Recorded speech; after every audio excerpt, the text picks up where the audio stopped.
Selamat pagi, Assalamualaikum warahmatullahi wabarakatuh. Bertemu dengan saya, Santi Darmastuti. Pada pagi hari ini, kita akan berdiskusi mengenai perusahaan multinasional dan tenaga kerja.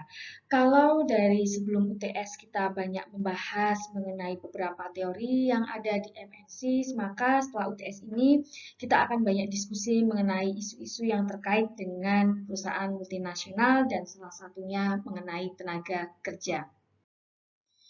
Nah, ketika kita bicara mengenai perusahaan multinasional, pasti kita mengetahui bagaimana sphere of influence of multinasional.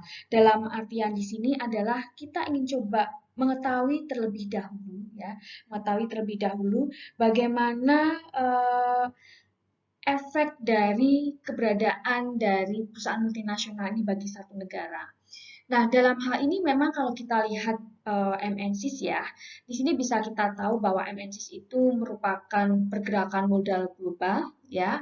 Dan di sini bagaimana ketika mereka melakukan ekspansi ke beberapa negara ketika dihubungkan dengan tenaga kerja, bagaimana mereka akan berusaha untuk mencari tenaga kerja yang murah serta standar kerja tenaga kerja yang lemah karena dalam hal ini pastinya akan menjadi semacam perhitungan bagi mereka terkait dengan cost and benefit ketika mereka melakukan ekspansi ke satu negara yang tentu saja ini berhubungan dengan lokasi produksi, ongkos produksi yang mereka keluarkan. Nah, dalam hal ini ketika bicara mengenai bagaimana MNC dan tenaga kerja pastinya akan dihadapkan dengan beberapa pandangan, di antaranya bagaimana kelompok yang skeptis mereka akan melihat bahwa bagaimana kehadiran perusahaan multinasional ini dapat menurunkan kondisi tenaga kerja di host country. Tetapi ada juga yang melihat bagaimana kehadiran MNC ini memberikan dampak sebaliknya, yang memberikan keuntungan dari sisi tenaga kerja bagi host country. Selanjutnya di sini ketika kita dihadapkan ya terhadap pandangan apakah kemudian multinasional itu ya perusahaan multinasional itu bisa mendegradasi kondisi dari tenaga kerja.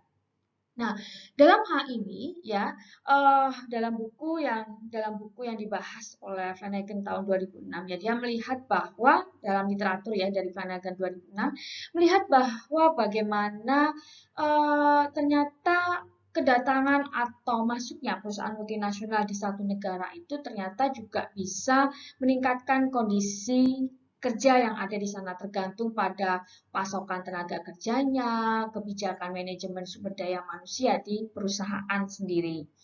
Nah, dalam hal ini Flanagan melihat bahwa ketika satu perusahaan multinasional itu hadir di dalam satu wilayah yang di situ tidak ada pesaingnya, gitu ya, tidak ada pesaingnya, pastinya mereka bisa dalam hal ini lebih lebih dalam arti kata lebih leluasa ya di dalam menentukan kebijakan dalam hal tenaga kerja.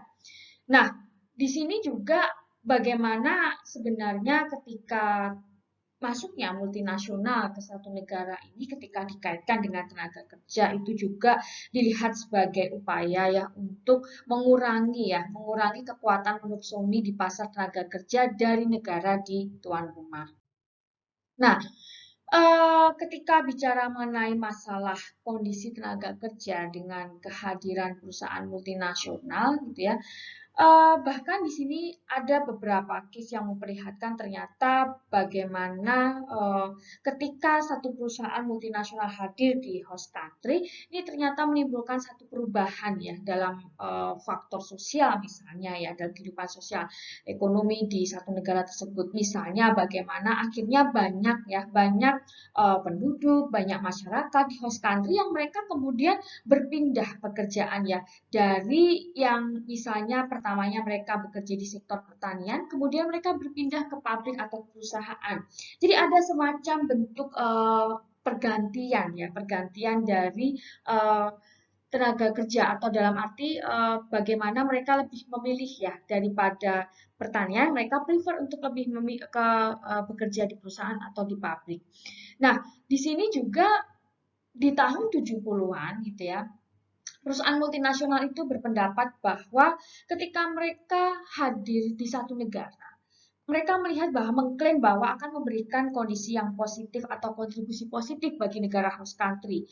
Mereka melihatnya bahwa kehadiran mereka akan memberikan kontribusi, baik itu dari sisi teknologi, kemudian keterampilan, kemudian pengetahuan superior tentang desain organisasi dan metode produksi. Itu klaim yang dilakukan oleh perusahaan multinasional.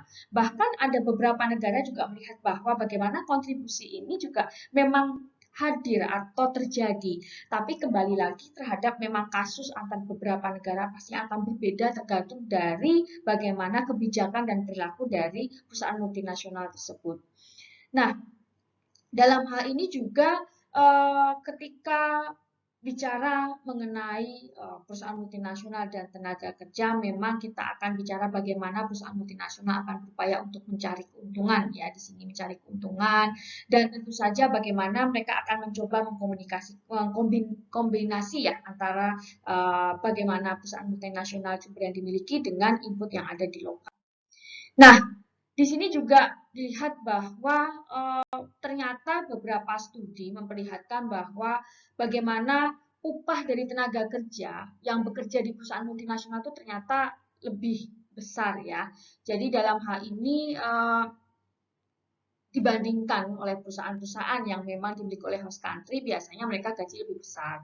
Nah, di sini juga bagaimana ketika bicara mengenai gaji ini ya, upah ini, misalnya di Cina ditemukan bahwa ternyata mereka kadang menerima upah yang 2 kali lipat lebih besar gitu ya. Dan di sini juga di Vietnam juga ditemukan kondisi yang sama.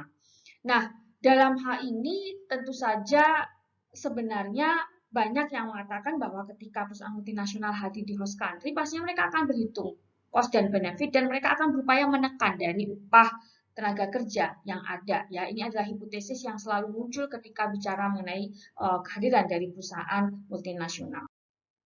Nah, uh, dalam hal ini tentu memang ini masih menjadi banyak perdebatan dan ini memang berbeda antara satu negara dengan negara yang lain ya. Jadi dalam hal ini juga bagaimana kalau kita lihat tentang perusahaan multinasional, mereka memiliki keunggulan sih sebenarnya ya. Kita bisa lihat bagaimana mereka biasanya memiliki kebijakan manajemen sumber daya manusia yang lebih maju ya.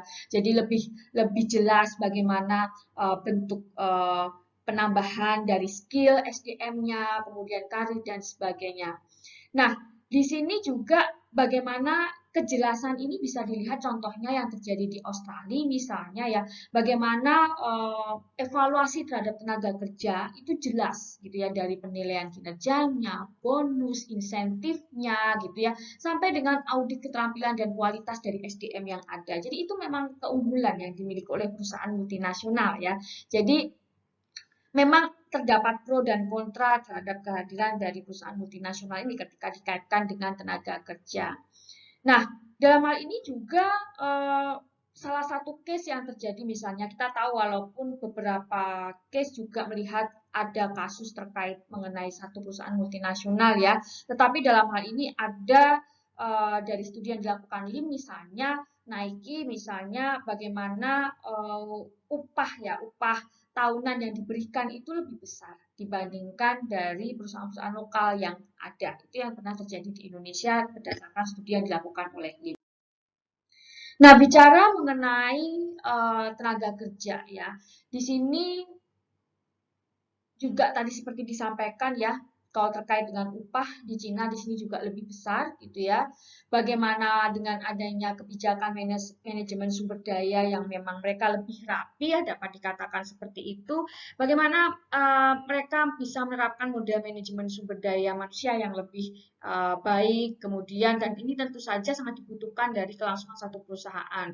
Nah, tentu saja dengan keunggulan yang dimiliki oleh perusahaan multinasional, harapannya ada semacam bentuk joint venture, kerjasama, dan sebagainya.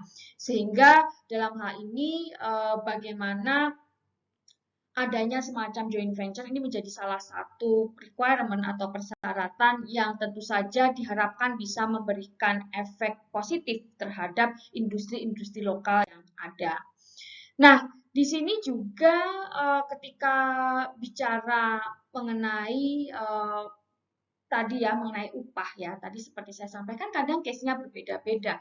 Bahkan di sini ada studi yang pernah dilakukan oleh mahasiswa dari Columbia University. Mereka melihat bahwa sebagian besar ya pekerja yang ada di Makwila misalnya memperoleh upah minimum bulanan yang hampir tidak cukup untuk memenuhi kebutuhan makanan pokok mereka. Ya, jadi ternyata ada juga kasus yang case-case yang memperlihatkan bahwa nggak juga tuh perusahaan multinasional memberikan efek yang luar biasa terhadap kesejahteraan SDM-nya, tetapi bahkan sebaliknya terjadi ada semacam bentuk tanda kutip eksploitasi atau kemudian upah yang kurang dan sebagainya.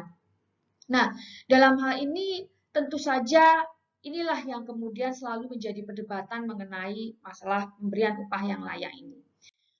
Nah, di sini juga kalau dalam studi yang dilakukan oleh Srinivasan misalnya, bagaimana mereka melihat bahwa kasus yang di Asia Selatan juga ada sesuatu hal yang sama yang terjadi tadi berdasarkan dari studi yang dilakukan oleh mahasiswa yang ada di universitas yang tadi sebelumnya disebutkan, bahwa ternyata di Asia Selatan juga case-nya sama.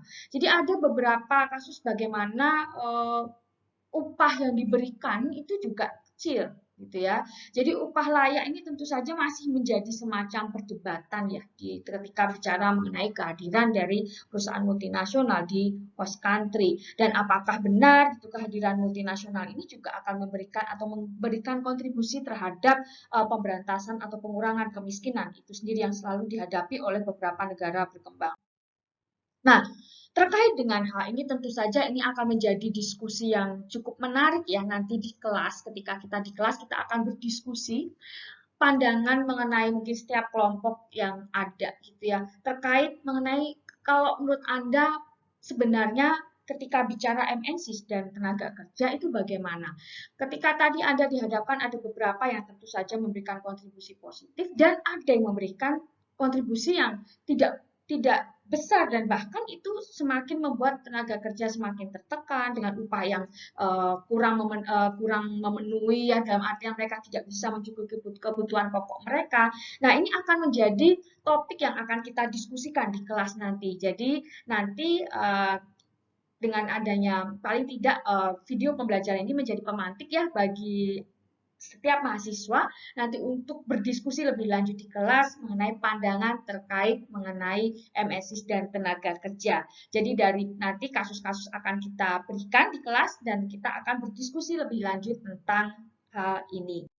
Baik, demikian untuk pagi hari ini kita bicara mengenai sedikit gambaran ya mengenai perusahaan multinasional dan tenaga kerja yang akan kita bahas lebih lanjut di kelas. Baik, terima kasih. Wassalamualaikum warahmatullahi wabarakatuh.